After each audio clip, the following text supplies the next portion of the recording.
Breaking news: Lee Junho and I am Yoona the shoes after a long night that left everyone speechless.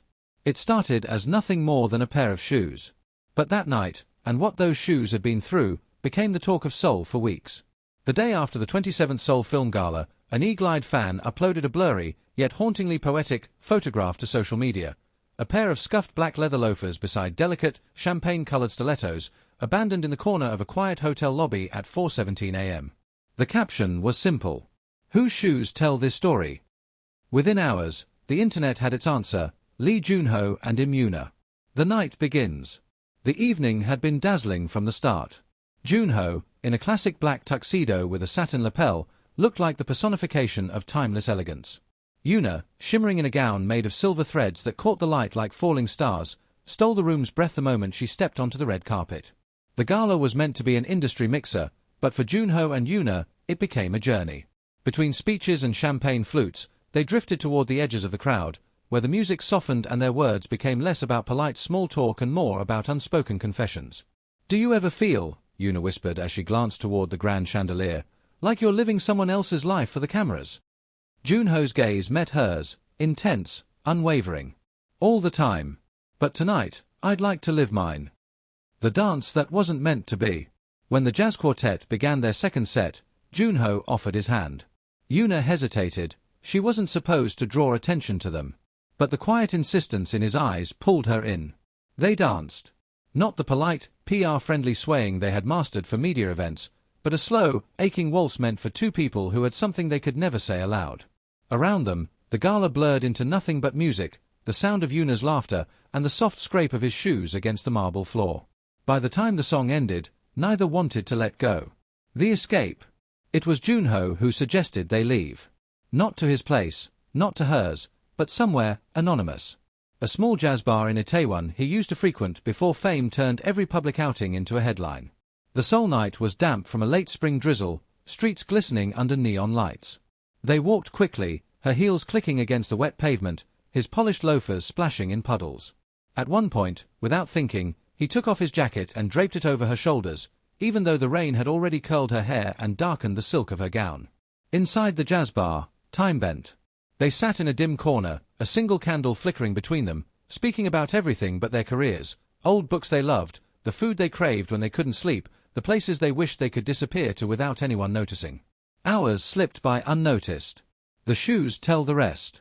By 3:45 a.m., the last subway had long gone, and the streets were nearly empty. They decided to walk back toward the hotel where the gala had been hosted. The rain had returned, harder this time, pooling water along the sidewalks. Yoona's heels, delicate as they were, began to betray her. The thin straps cut into her skin, her ankles aching from the night's weight. Junho noticed instantly. Without a word, he stopped, crouched down, and unbuckled her stilettos. She stood barefoot in the cool rain, laughing at the absurdity while trying to hide how touched she was. Junho slipped off his own shoes, handing them to her. "They'll be too big," she protested. "They're not meant to fit," he replied softly. "They're just meant to get you there." She stepped into the leather loafers, absurdly loose, the toes pushing forward with each step, while Junho walked the rest of the way barefoot on the rain-slicked streets. They were both soaked, the city around them eerily silent except for the distant hum of street lamps and their quiet laughter. The lobby scene. When they reached the hotel, they paused just inside the lobby doors, water dripping onto the polished floor. They knew they couldn't walk in side by side, not without sparking rumors neither of them was ready to confront. So they waited. They sat in the far corner, shoes removed, letting them dry against the wall. Their conversation fell to a hush, hands brushing once, then twice, in the dim light of the deserted lobby. When the moment came to part, they didn't kiss. They didn't even hug. Junho simply looked at her, a question in his eyes, and she nodded in answer to something they hadn't spoken aloud. He slipped on his damp loafers, she into her now dry stilettos, and they walked away in opposite directions. The shoes, left momentarily behind in that corner, told the story long after they were gone. The morning after. By morning, the shoes had been quietly retrieved by hotel staff, but not before a night shift employee snapped the photo that would set social media ablaze. Fans obsessed over every detail, the scuff marks on Junho's right shoe, the faint mud on Yoona's heel, the fact that his laces were slightly undone. Some saw it as a romantic gesture, others as a sign of something deeper, something forbidden. Neither Junho nor Yoona commented. When asked in a later interview about the night of the gala, Junho only smiled faintly and said, "Some moments are better when they belong only to the people who live them." Yoona's response came weeks later, in a Quiet magazine feature, "Shoes, they carry you through the night. But sometimes, they also carry memories you can't explain." The lasting mystery. Even now, months later, the image of those shoes remains one of the most reposted and analyzed fan moments in recent K-entertainment history. Not because of what was seen, but because of what was felt, the unshakable sense that somewhere, in the quiet spaces between fame and anonymity, Lee Junho and Yoona had shared something real. The internet only saw the photo. What it didn't see was everything before that moment. That night began not with the gala, but with something much smaller, a glance across a crowded room that felt like a secret handshake between two people who understood each other too well. The gala's first collision. Junho had arrived early. He liked being in the room before it filled with people, a habit he'd picked up from years of performing, where knowing the stage before the audience arrived calmed his nerves. In his hand was a glass of water, untouched, his other hand loosely clasped behind his back. Yoona entered 30 minutes later, not sweeping in with dramatic fanfare, but quietly, like she'd always belonged there. Her gown was silver, shimmering with delicate beadwork that caught the light like frozen rain. But it wasn't the dress that drew Junho's eyes, it was the fact that she was barefoot for a fraction of a second. Her stilettos dangled from one hand as she stepped lightly onto the carpet, then slipped them back on before anyone noticed. Anyone except him. Their eyes met, his expression unreadable, hers carrying the faintest curve of a smile as if to say, "You saw that, didn't you?" Between the music and the crowds. The gala was loud, laughter that tried too hard, glasses clinking with performative enthusiasm, and speeches peppered with industry jargon. Yet, somewhere between the speeches, they found each other again. "Your shoes," Junho murmured when they were close enough, his voice almost drowned out by the hum of conversation. Yoona tilted her head. "What about them?" "They were in your hand when you came in." Her smile deepened. "Maybe I like feeling the ground first, before the night begins." It wasn't the answer he expected, but it stayed with him. The dance they shouldn't have had. When the band began playing their first slow number, neither intended to dance. The floor was half filled with couples posing more for cameras than for each other. But Junho extended his hand anyway, a gesture that should have been casual, yet felt like crossing a dangerous line. She hesitated only for a heartbeat before placing her hand in his. They didn't talk much as they moved. Instead, they let the music speak for them, the slow, swaying rhythm creating a pocket of silence where the rest of the world faded. Junho's hand at her waist was steady, her fingers resting lightly against his shoulder, but beneath the calm surface was an unspoken electricity neither could quite disguise. At one point, her heel slipped slightly against the polished marble, and his grip on her tightened, not in alarm, but in something protective, instinctive. The decision to leave.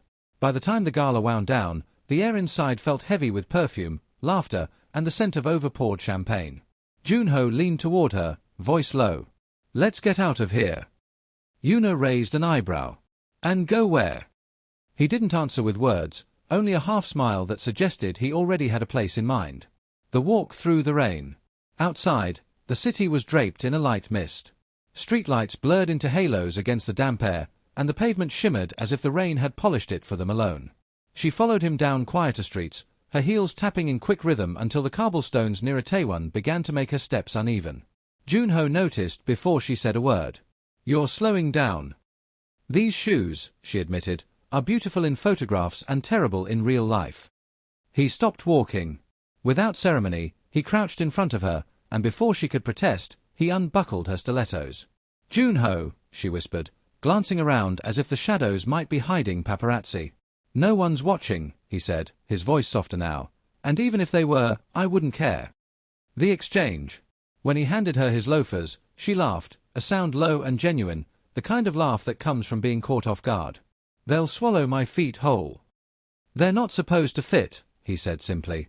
"They're supposed to help you get there." And so they walked, her in shoes 2 sizes too big, him barefoot, the rain matting his hair and dampening the cuffs of his trousers. The sound of her awkward shuffle in his loafers made them both laugh until they had to stop and catch their breath under the overhang of a closed cafe. For a moment, they just stood there, rain spilling down in front of them like a silver curtain. The jazz bar. The bar was dim, almost empty, with a few lingering patrons nursing their drinks. The band was packing up, but the bartender recognized Junho and quietly brought them 2 hot drinks without being asked. They talked. Not about work, not about schedules, but about ridiculous, ordinary things. What kind of coffee they'd drink if they lived by the ocean, whether they'd ever get a dog, the strange comfort of old, worn-in shoes. And through it all, their damp shoes sat by the door, steam rising faintly from the leather. The return. When they left, the rain had strengthened into something steadier, drumming against the pavement in a rhythm that matched the strange, unspoken beat between them. The hotel was a 15-minute walk, but with her in his oversized loafers and him barefoot, it took twice as long. Neither of them minded. By the time they reached the lobby, it was past 4 in the morning. The lobby corner. The lobby was silent, its grand chandeliers dimmed to a sleepy glow. They slipped into the farthest corner, where no security cameras could see them clearly. Junho removed his damp loafers from her feet and set them beside her heels against the wall.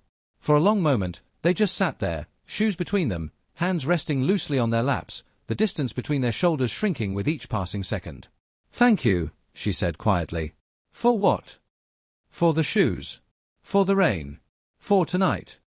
He didn't reply. Instead, his gaze flicked to her lips for a fraction of a second before he looked away. The parting. They knew they couldn't be seen leaving together. At 4:17 a.m., they stood. Junho slipped into his still damp loafers, Yoona into her heels. Without another word, they walked away in opposite directions, him toward the elevators, her toward the side exit. The shoes remained behind for only a few minutes, but long enough for someone to capture the photo that would become legend. What the photo couldn't show. The world saw scuffed loafers and glittering heels side by side. What it didn't see was the way she had looked back once, just before stepping into the night, or the way his hands had flexed, as if resisting the urge to reach for her one last time. It appeared first on a small fan forum, then on Twitter, then in group chats across Seoul.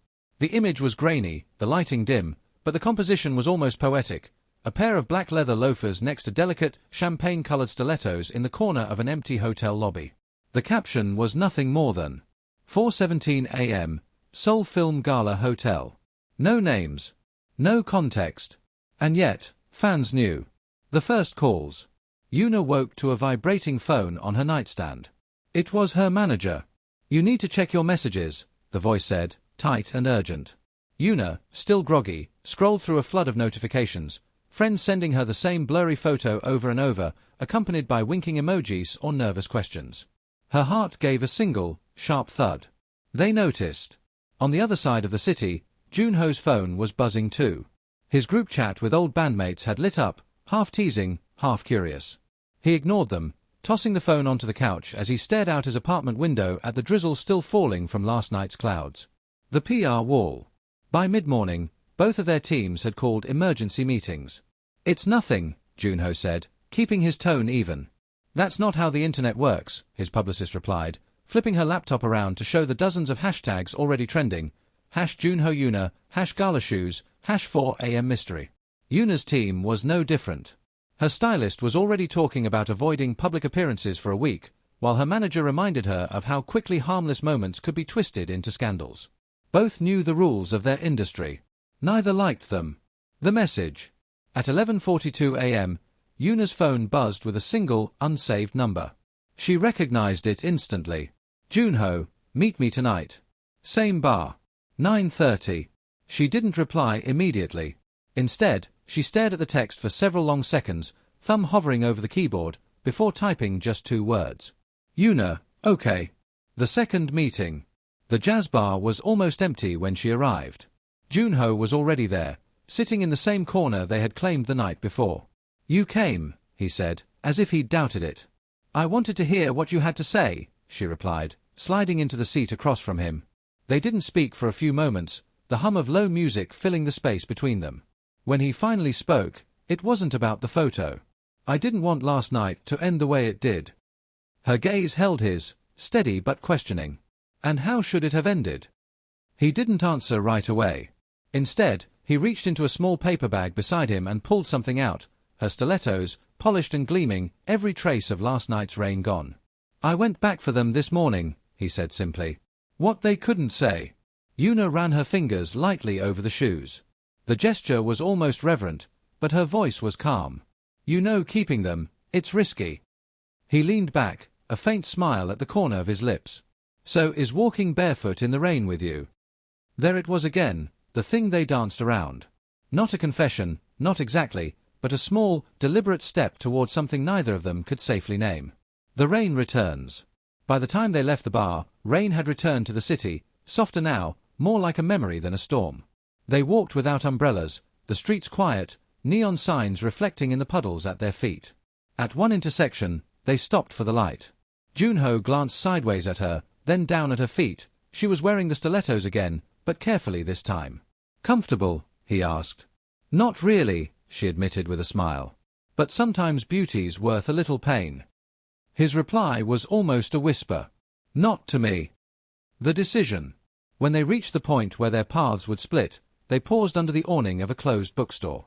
"They're going to keep talking," she said. "Let them," he replied. "We know the truth." But the truth, they both knew, was complicated, tangled in the realities of contracts, careers, and public scrutiny. For now, they said nothing more. He adjusted the lapel of her coat, a gesture so small it might have gone unnoticed by anyone passing by. The promise in silence. As they parted, there was no kiss, no embrace. Only the quiet understanding that some nights change you in ways words never could. The shoes, hers and his, had walked through rain, danced in marble halls, and waited together